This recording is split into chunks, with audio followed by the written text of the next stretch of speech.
স্বপ্নদোষ বিভিন্ন কাৰণত শুক্ল পাতল হোৱাৰ কাৰণে স্বপ্নদোষ হয়। শুক্ৰকোষত যি পৰিমাণৰ শুক্ৰ ধৰে তাতোকৈ বেছি উৎপাদন হ'লে স্বপ্নদোষ হ'ব পাৰে। ই বিশেষ ক্ষতি নকৰে, কিন্তু অন্যান্য কাৰণত সঘনে স্বপ্নদোষ হ'লে চি ৰোগত পৰিণত হ'ব পাৰে। অনবৰত যৌন বিষয়ক চিন্তা, যৌন বিষয়ক কথা, অশ্লীল কিতাপ পঢ়া, অশ্লীল ছবি চোৱা, কথা ছবি চোৱা আদিৰ পৰা মৈথুনৰ ইচ্ছা প্ৰবল হৈ থকাৰ ফলত স্বপ্নদোষ হ'ব পাৰে। স্বপ্নদোষ এইবোৰ কাৰণত হ'লে হৈ থকা হয়। মৈথুন সুপ্ত মৈথুন কৰিলেও স্বপ্নদোষ হয়। অতিপাত মছলাযুক্ত খাদ্য খোৱা, বেছিকৈ টেঙা খোৱা, শৌচ প্ৰস্ৰাৱৰ নিয়মিত গতিবেগ ৰোধ কৰিলে বা গুৰুপাকী বস্তু খালেও স্বপ্নদোষ হয়। ৰোগৰ লক্ষণ প্ৰথম অৱস্থাত মৈথুন উত্তেজক পৰিৱেশ সপোনত দেখা পায় বা আকাংক্ষিত সংসৰ্গিক লগ পায় আৰু সপোনতে বীৰ্যস্খলন হয় বা হ'বলৈ ধৰে আৰু টোপনি ভাঙে। শৰীৰ দিনে দিনে দুৰ্বল হয়, চকু দুটা কোটৰলৈ সোমাই যায়, মনৰ উৎসাহ উদ্দীপনা নোহোৱা হ'বলৈ ধৰে, স্মৃতিশক্তি হ্ৰাস পায়। অবিবাহিত ডেকা ল'ৰাৰ মাহত 2-এদিন হ'ব পাৰে, তাৰ পৰা বিশেষ ক্ষতি নহয়, কিন্তু ঘনাই হ'ব ধৰিলে, সপ্তাহতে 2-3 বাৰ হ'ব ধৰিলে ৰোগত পৰিণত হয়। ইয়াৰ ফলত লিংগ ঢিলা হৈ যায় আৰু পাছলৈ ধ্বজভংগ ৰোগ হয়, মানুহ অকামিলা হয়, বীৰ্যহীনৰ মনৰ ইচ্ছা প্ৰবল হ'ব পাৰে আৰু মানুহ পাগলো হৈ যাব পাৰে, মানুহৰ অকাল মৃত্যু হয়।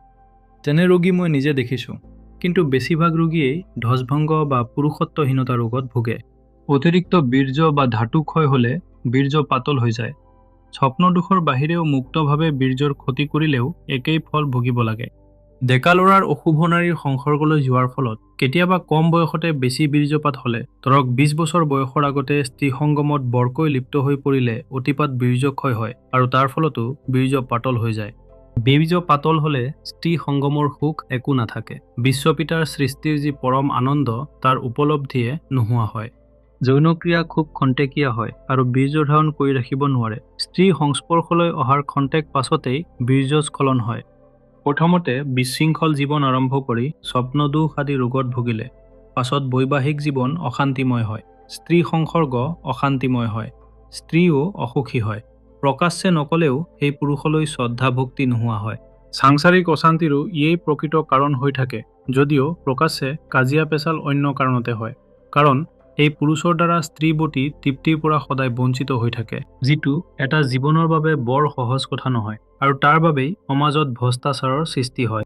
পুৰুষৰ শৰীৰৰ তেজৰ হাড়ভাগৰ পৰা বীৰ্য তৈয়াৰ হয়।